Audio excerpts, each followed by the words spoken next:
신앙 고백함으로 월요일 새벽 기도회를 시작하도록 하겠습니다.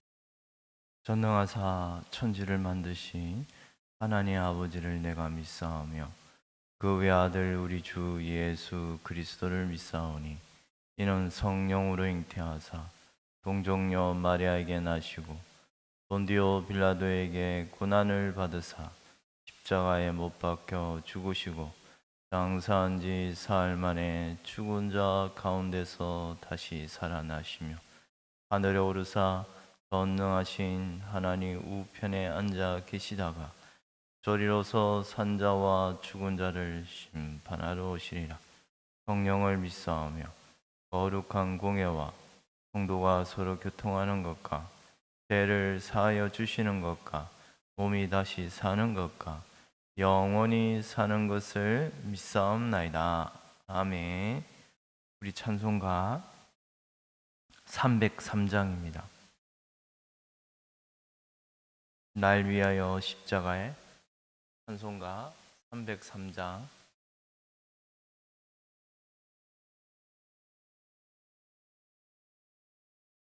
찬송가 303장 함께 부르도록 하겠습니다. 날 위하여 십자가에 중한 고통 받으사 대신 죽은 주 예수의 사랑하신 은혜여 보배로운 피를 흘려 영영 죽을 죄에서 구속함을 받은 우리 어찌 찬양하나이까.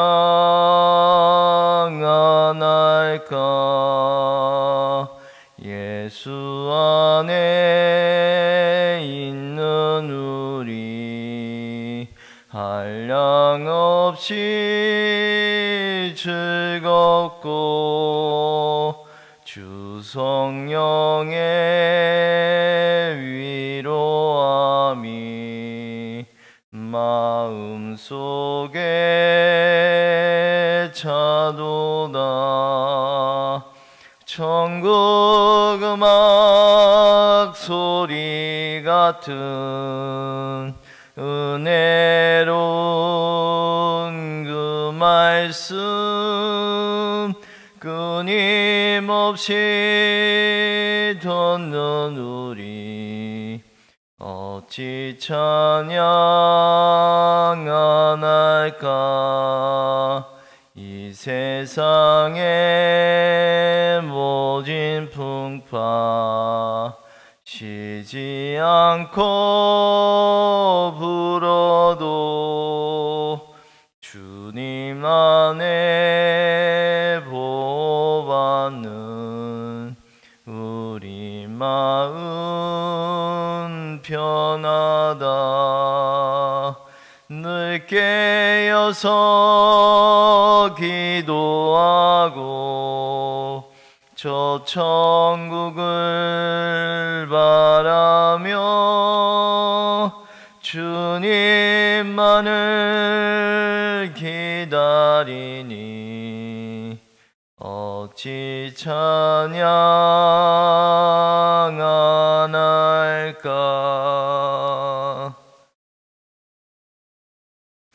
우리 성경 말씀 예레미야 애가 5장입니다.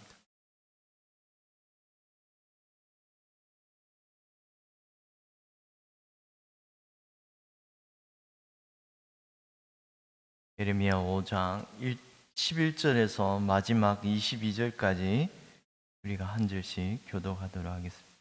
예레미야 애가 5장 11절부터 마지막 절까지입니다.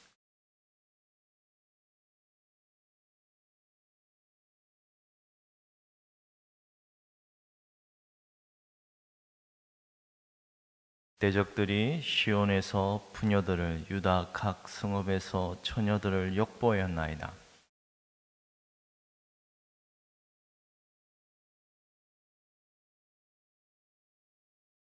청년들이 맷돌을 치며 아이들이 나무를 치다가 엎드러지오며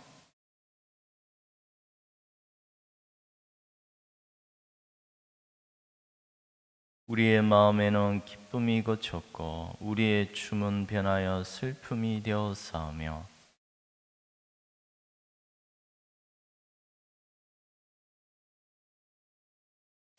이러므로 우리의 마음이 피곤하고 이러므로 우리의 눈들이 어두우며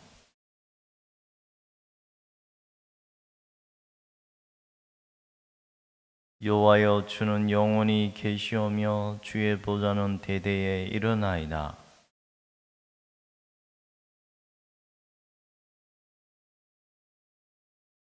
여호와여 우리를 주께로 돌이키소서. 그리하시면 우리가 주께로 돌아가겠사오니 우리의 날들을 다시 새롭게 하사 옛적 같게 하옵소서. 주께서 우리를 아주 버리셨사오며 우리에게 진노하심이 참으로 크시니이다. 아멘. 여러분은 이 예레미야 애가를 어떻게 생각하십니까? 슬픔으로 애가라니 슬픔과 절망의 노래인 것이 세상의 애가이지만 이를 지금 이스라엘의 멸망 가운데 비참한 가운데 예루살렘의 그런 적국에 포로된 예루살렘 성전이 파괴된 사라져버린 이런 가운데서 슬픔과 절망 가운데 부르는 노래가 애가라 하겠지만은 그러나 하나님의 백성에게는 이런 절망 가운데서도 어떤 소망을 감시하고 있다는 사실을 늘 기억해야 합니다. 오늘 우리가 읽은 말씀 가운데도 하나님의 소망을 두고 있다는 사실을 그것을 기억하고서 오늘 말씀을 보도록 하겠습니다. 11절입니다. 대적들이 시온에서 부녀들을 유다 각 성읍에서 처녀들을 욕보였나이다 라고 말씀합니다. 적국의 포로로 멸망을 당하여 여자들은 욕을 보이고 그리고 장정들은 처참하게 죽임을 당하거나 포로 잡혀간 그러한 상태의 모습을 특별히 11절에는 여자들의 모습을 말씀하고 있습니다. 욕보였나이다는 말은 의역을 한 것입니다. 좀 부드럽게 말하면 낮아졌다, 비천하여졌다라는 말입니다. 저는 이제 이런 가운데서 죄로 말미암아 이스라엘이 남유다가 이처럼 비천한 상황 가운데 죄로 말미암아 심판을 받았습니다만 그런데 이 가운데 저는 이거 의도를 말씀을 좀 부드럽게 봐서 원래 이 비천한 낮아졌다는 단어거든요. 심령이 가난하였다는 그런 좋은 의도로 다른 데서 많이 사용되고 있습니다. 결국 이스라엘이 심판 가운데서 저들은 뭘 깨달았겠습니까? 자신들의 죄악을 깨닫고 오히려 하나님께로 돌아서게 되는 이런 모습을 이제 계속 말미에도 말하고 있습니다.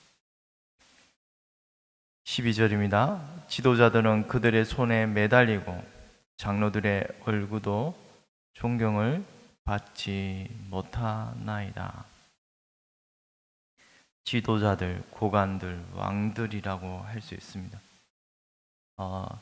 이들이 그들의 손에 매달리고라는 말은 매달리라는 말은 교수형이잖아요. 잠수형, 목이 매달리는 이런 모습을 매달리라는 말씀에 담고 있는데 이거는 그런데 그들의 손은 누구의 손일까요? 이 그들의 손을 적군의 손으로 해석할 수 있습니다. 이 말씀을 아주 절망적인 상황으로 본다면 그들이라는 말은 자기들의 손으로 목숨을 끊었다는 말입니다. 예루살렘이 멸망당하는 모습, 적군에 포위당하고 그런 비참한 여인들이 욕보인 그런 상황을 보고 어떤 고관들에 있는 높은 자리에 있는 사람들은 어떻게 해요?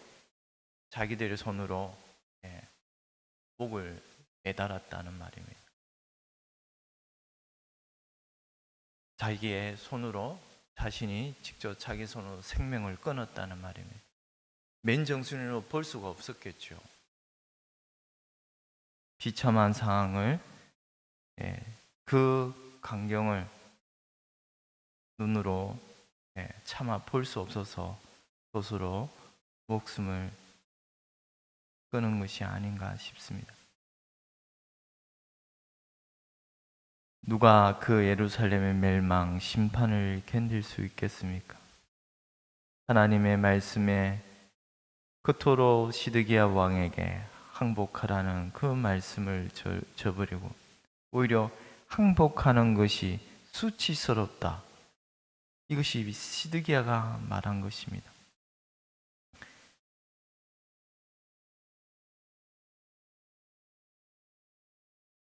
시드기야 왕에게 그토록 항복하라. 갈대네 왕에게 항복하라는 그 말씀에 시드기야 왕은 예레미야에게 이르되 나는 갈대아인에게 항복한 유다인을 두려워하노라.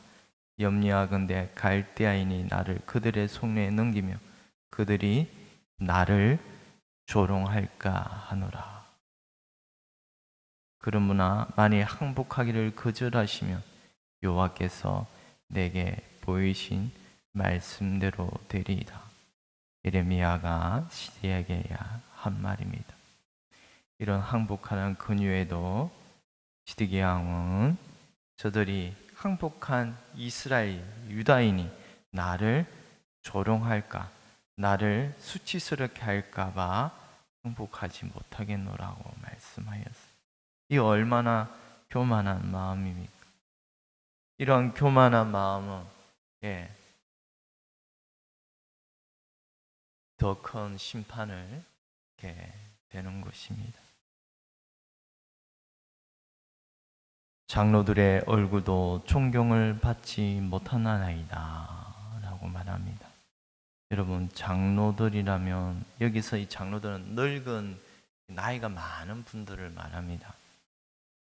그런 분들을 왜 장로라 하면 지혜가 풍성하기 때문에 노인의 면류관은 흰머리라고 잠언에서 말씀하였던 것처럼 늙은 나이가 많이 지긋하신 분들에게는 지혜가 풍성합니다.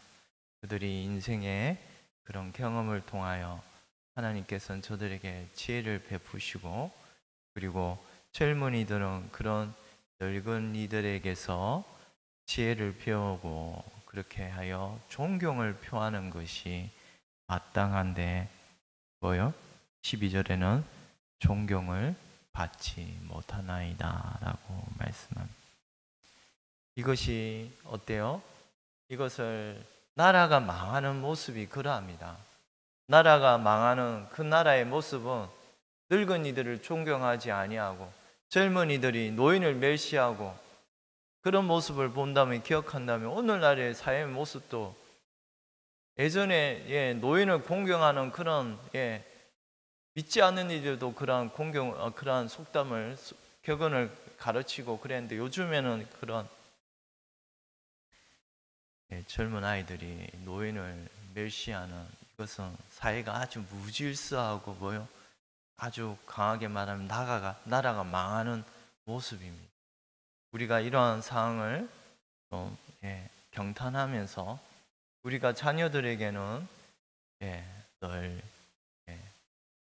나이 많은 어르신들을 존중하고 공경해야 하는 이런 가르침을 우리가 가르쳐야 하며 왜냐하면 이것이 나라가 망하는 모습이 노인을 존경하지 않는 모습이 지금 예레미야 말하고 있습니다. 13절입니다. 청년들이 맷돌을 지며 아이들이 나무를 지다가 엎드러지우며 반대로 젊은이들은 어때요? 맷돌을 치며, 이 뭡니까? 삼손이, 여러분이 기억하다시피 블레셋에게 노예 잡혔을 때 그 나귀가 끄는 그 맷돌을, 그 무거운 짐을 끌고 맷돌을 갈지 않았습니까? 이건 뭡니까? 노예의 종살이입니다. 제의 앞자리에서 제의 종살이하는 젊은이들이 그런 비참한 가운데 죄에 이끌려서 죄의 앞자리에서, 저는 이것을 오늘날 우리의 사회 모습도 마찬가지라고 생각합니다. 젊은이들이 저들이 죄에 이끌려서 죄의 그런 마치 그들은 큰 죄의 짐의 무게에 이끌려서 이끌리면 그들의 죄의 앞자리에서 다스림을 받고 있는 오늘날 젊은이들의 세대의 모습이 저는 이것과 마찬가지라고 생각이 됩니다. 이것은 이처럼 나라가 망하여 가고 있는 모습입니다. 이런 상황 가운데서 우리가 어찌해야 합니까? 이런 비탄한 상황 가운데서 예루살렘 멸망당하고 하나님 성전이 불타는 그 상황 가운데서 하나님의 백성은 어찌해야 합니까? 자신의 죄를 유에 말씀합니다. 14절, 노인들은 다시 성문에 앉지 못하며 청년들은 다시 노래하지 못하나이다. 이것은 무엇입니까? 노인들은 성문에 앉아서 뭘 합니까? 재판을 하고 공의로운 판결을 하는 것입니다. 그런데 그것을 하지 못하고 공의로운 재판을 하지 못하는 상황, 청년들은 노래하지 못하는, 쾌락과 그런 노래가 아닙니다. 이 노래라는 말은 기쁨의 노래, 구원의 기쁨의 노래입니다. 하나님의 구원하심을 감사하며 젊은이들이 여호와를 찬양하며 찬송하는 그런 기쁨의 소리가 뻗쳤단 말입니다. 15절, 우리의 마음에는 기쁨이 거쳤고 우리의 춤은 변하여 슬픔이 되었사오며 라고 말씀합니다.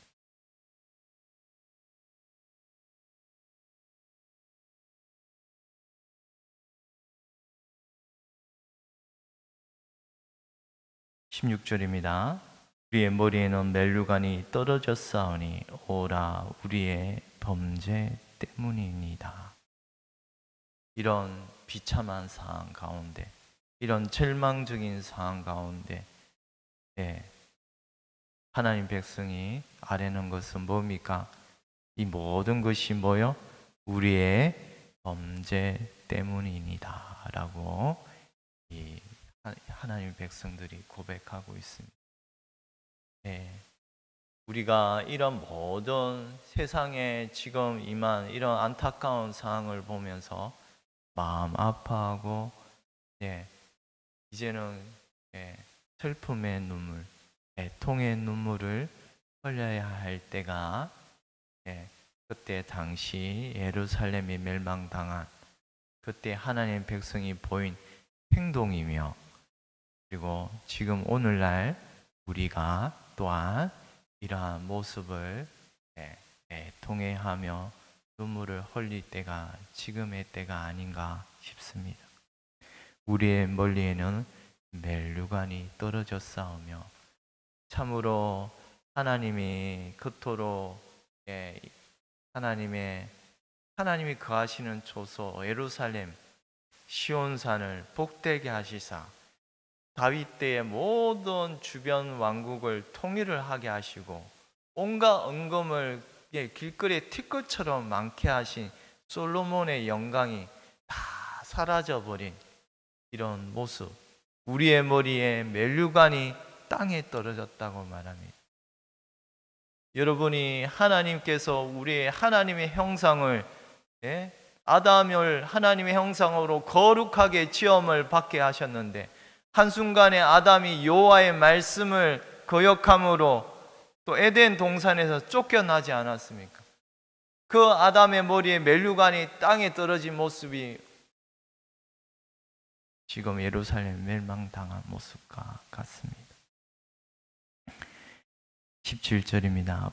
이러므로 우리의 마음이 피곤하고 이러므로 우리의 눈들이 어두우며 라고 말씀은, 여기서 우리의 마음이 피곤하다는 말은 이거는 좀 온화하게 번역된 말입니다. 이걸 강하게 말하면 더러워졌단 말입니다. 우리의 마음이 더럽혀졌다라고 해석할 수 있습니다. 그리고 우리의 눈이 어두워졌다.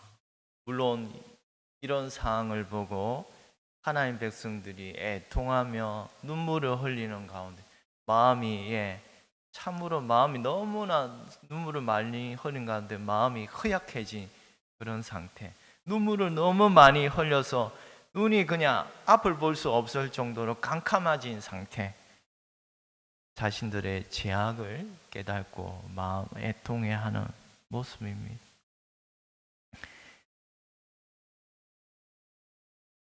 저는 그런데 이런 가운데서 지금 이 시인이 고백하는 것은 자신의 우리의 죄악을 깨닫고 또 이 마음이 연약하다는 말을 좀 강하게 번역하면 마음이 더럽혀졌다 말은 불결해졌다라는 말인데, 그리고 이 시편 기자는 자신의 마음을 깨닫게 되었고 얼마나 부패하고 그리고 내가 얼마나 죄악 가운데 살았는지를 깨달은 모습을 고백하고 있지 않은가 싶습니다. 지금 상황을 직시하고 깨달았다는 말입니다. 내 상황의 부패한 상황을 깨달았다는 말. 시온산이 항폐하여 여호가 그 안에서 노나이다. 그 화려하고 영광스러웠던 다윗성, 예루살렘 성 시온산이 항폐하여서 사람이 거하지 아니하니, 그 많은 수많은 백성들이 하나님께 예배드리기 위하여 그 성읍이 하나님 백성이 가득하였던 그곳이 사람이 싹 사라져 버려서 들짐승들이 거하는 그런 항폐하여진 곳으로 순식간에 변하여져 버렸습니다. 여호와의 영광이 떠나버린 곳이 바로 그러하겠지요. 그러나 이런 가운데 놀랍게도 19절부터는 소망을 노래하고 있습니다. 19절 함께 읽겠습니다. 여호와여, 주는 영원히 계시오며 주의 보좌는 대대에 이르나이다. 이 성읍이 항폐했는데 하나님이 계신 그 여호와의 성전이 사라져 버렸지 않습니까? 그런데도 시편 기자는 여호와는 영원히 계시오며 주의 보좌는 대대에 이르나이다. 하나님은 영원하신 분임을 처럼 알고 있습니다. 이전에도 계시고 지금도 계시고 영원한 하나님이심을 고백하고 있습니다. 20절, 주께서 어찌하여 우리를 영원히 잊으시오며 우리를 이같이 오래 버리시나이까. 이 어찌하여, 이 말은 오히려 반대적인, 하나님 어찌하여 이런 하나님의 이 백성들을 이 예루살렘을 버리시나이까. 그러나 이 가운데 소망을 담고 있다는 거예요. 하나님 우리를 버리지 마옵소서라고 오히려 반문하고 있다는 말입니다. 소망을 붙들고서 하나님께 아뢰고 있습니다. 여호와여, 21절, 우리를 주께로 돌이키소서. 그리하시면 우리가 주께로 돌아가겠사오니 우리의 날들을 다시 새롭게 하사 옛적 같게 하옵소서. 이제 얼마나 이 시편 기자가, 이 예레미야가, 하나님 백성들이 이 21절에 얼마나 자신의 상황, 이 마음을 잘 알고 있습니까? 우리 스스로는 여호와께로 돌이킬 수 없다는 고백입니다. 그러니 어떻게 해요? 여호와여, 우리를 주께로 돌이키게 하소서. 우리 스스로는 하나님 이 패역한 마음을 바꿀 수도 없고 우리의 이 부패한 마음을 주께로 돌이킬 수 없사오니 주님께서 우리의 마음을 주께로 돌아서게 하시옵소서 라고 아뢰고 있습니다. 우리의 날들을 다시 새롭게 하사 애적 갖게 하옵소서. 이 애적이라는 단어는 동쪽이니만 원래 직역하면 동쪽입니다. 근데 저는 이 동쪽이라는 단어를 물론 오래된 옛날이라는 단어로 많이 해석이 됩니다. 근데 이걸 왜 동쪽을 애적이라 말하는지 한번 이거 그 어느 오원을 캐치해 보면 여러분이 아담이 어때요? 에덴 동산에서 쫓겨날 때 동쪽으로부터 보내버렸어요. 동쪽에서도 쫓겨났습니다. 에덴 동산이 동쪽에 있다는 말입니다. 그것은 여호와의 하나님의 동산에서 하나님의 백성을 쫓김을 당한 부패한 범죄함으로 타락한 인생 가운데 처해진 모습을 아뢰고 있고, 아까 그 머리에 면류관이 떨어졌사오니 말도 아담 아래에서 부패함으로 범죄함으로 타락한 인류의 비천한 상황을 암시하고 있다면, 이 지금 시편의 기자는 이 타락한 인류의 마음의 할례를 받지 못함으로 하나님의 여호와의 말씀을 지키지 못함으로 결국 저주받은 이스라엘이 하나님의 가혹한 심판을 받음으로 예루살렘 멸망당한 그 상황 가운데서 이 시편 기자는 아뢰는 마음, 이 마음의 할례 받지 못한 부패한 마음을 다시 새롭게 하여 달라는 그 간청의 소망을 담고 아뢰고 있습니다. 22절입니다. 주께서 우리를 아주 버리셨사오며 우리에게 진노하심이 참으로 크심이니이다. 여기서 이 아주 버리셨다라고 우리말은 그렇게 되는데, 이게는 가정법이 있습니다. 이걸 칼빈은 이렇게 해석합니다. 우리를 아주 버리셨을지라도, 하나님이 진노하심으로 우리를 아주 버리셨을지라도, 그런 상황일지라도 하나님 우리를 주님의 마음, 우리의 마음을 새롭게 하여서 주께로 돌이키게 하옵소서라고 예레미야 애가는 그렇게 끝이 나고 있습니다. 여러분, 이 우리의 부패한 마음을 새롭게 하는 애적과 같게 하시옵소서, 이런 놀라운 일이 신약의 그분 안에서 이루어지게 하셨습니다. 하나님 백성은 예수 그리스도를 믿음으로 말미암아 우리의 부패한 마음을 정결케 하시고 이 패역한 마음을 주님께로 돌이키게 하시는 이 은혜가 누구 안에서 이루어지는지를 우리는 잘 압니다. 우리가 모든 선지서 내용을 보면 말미에 이런 소망을 암시하고 있다는 사실을 해야 합니다. 우리의 패역한 마음을 고치시고 하나님의 진노에서 떠나게 하시는 이 복된 은혜가 누구 안에 있는지를 다시 기억하며 그분을 붙들고 우리가 믿음으로 이 땅 가운데 서가기를 간절히 소망합니다. 기도드리겠습니다. 하나님 아버지, 참으로 이스라엘이 하나님의 가혹한 심판을 받음으로 예루살렘이 멸망당한, 하나님의 그 영광이 거하였던 시온산이 이처럼 동물들이 거하는 폐허한 도시로 바뀐 모습을 저희로 살피게 하시니 감사합니다. 이런 처참한 가운데서도 이 시편 기자는 하나님께 아뢰며 우리의 마음을 여호와께로 돌이키소서라고 고백하여 하나님께 소망을 아뢰고 있습니다.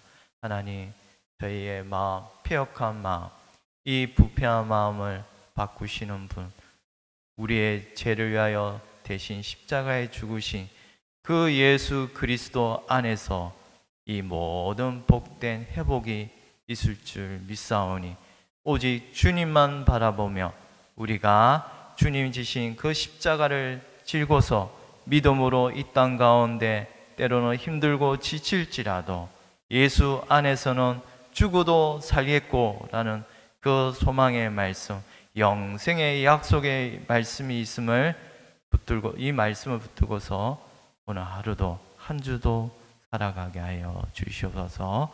감사하고 이 모든 것 우리 주 예수 그리스도의 이름으로 기도드리옵나이다. 아멘. 하늘에 계신 우리 아버지여, 이름이 거룩히 여김을 받으시오며 나라의 임하옵시오며 뜻이 하늘에서 이루어진 것 같이 땅에서도 이루어지이다.